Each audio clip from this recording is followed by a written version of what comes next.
آئیے اب دیکھتے ہیں شیزوفرینیا کی ٹائپس. شیزوفرینیا کی 5 ٹائپس ہیں: paranoid, disorganised, catatonic, undifferentiated and residual. Paranoid type کا مطلب یہ ہے کہ یہ وہ شخص ہوگا جو شیزوفرینیا کے سمٹمس لیتے ہوئے اس حد تک شکی ہو جائے گا کہ وہ یہ سمجھے گا کہ اس کے جو ماں باپ ہیں اس کے دشمن بن چکے ہیں، اس کے بہن بھائی اس کے دشمن بن چکے ہیں، اس کی اولاد اس کی دشمن بن چکی ہے، اس کا دوست اس کا دشمن بن چکا ہے. یعنی یہ اس حد تک شک کرے گا لوگوں کے اوپر کہ ان کی نیت پر شک کرے گا کہ جیسے کہ وہ اسے مارنے کے در پر ہیں اور جانی دشمن بن گئے ہیں، یا مال اس کا کھا جائیں گے، یا اس کی چیزیں چھین لیں گے. تو اس طریقے کی اگر اس کے اندر فیلنگ ڈیولپ ہو جائے تو اس کو کہتے ہیں پیرانوائڈ شیزوفرینیا. اچھا، اس کے اندر ہیلوسینیشنز بھی ہوتے ہیں اور ڈیلوژنز بھی ہوتے ہیں. ڈیلوژنز خاص طور پہ ایسے کہ ڈیلوژن آف گرینڈیوسٹی، یعنی کہ وہ اپنے آپ کو بیسٹ آف دا بیسٹ سمجھ رہا ہوتا ہے، کنگ آف دا رنگ سمجھ رہا ہوتا ہے، میں سب سے زیادہ طاقتور ہوں، میں سب سے زیادہ حسین ہوں، میں سب سے زیادہ پاورفل ہوں، میں سب سے زیادہ ذہین ہوں. اس طریقے کی اگر اس کے اندر فیلنگ آ جائے اور جو کہ بلیفس تک پہنچ جائیں، یقین میں اتنا پکا یقین ہو جائے جس کو ہم ڈیفینیشن وائز بھی کہتے ہیں کہ firm, false and fixed belief that cannot be explained on the reality background is called as delusion.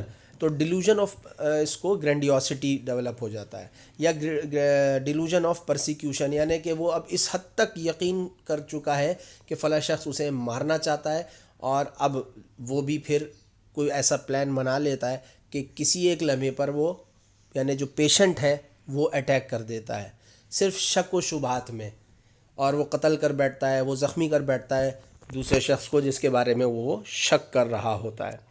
تو اس طریقے کی پرابلم آتی ہے. البتہ اس کے اندر کوگنیٹو اسکلز جو ہیں وہ البتہ رہتے ہیں. یعنی کوگنیٹو اسکل سے مراد یہ کہ پرابلم سالونگ ہے، میموری کا انٹیکٹ رہنا، یہ چھوٹی چھوٹی چیزیں ابھی تک برقرار رہتی ہیں. اور ڈس آرگنائز بیہیویئر نہیں ہوتا.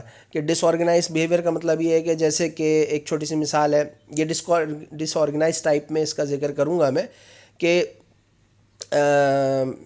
سے فار ایگزامپل اگر کوئی غم کا موقع ہے اور اس کے اوپر وہ ہنس رہا ہو، ٹھیک ہے، یعنی موقع کی نسبت سے بیہیویئر نہیں آنا، اس کو کہتے ہیں ڈس آرگنائز بیہیویئر. تو البتہ پیرانوائڈ سب ٹائپ میں یہ چیز نہیں ہوتی. دوسری ٹائپس میں جس ابھی ہم آگے ذکر کریں گے، disorganize subtype of schizophrenia, ادھر یہ بیہیویئر ضرور دکھے گا.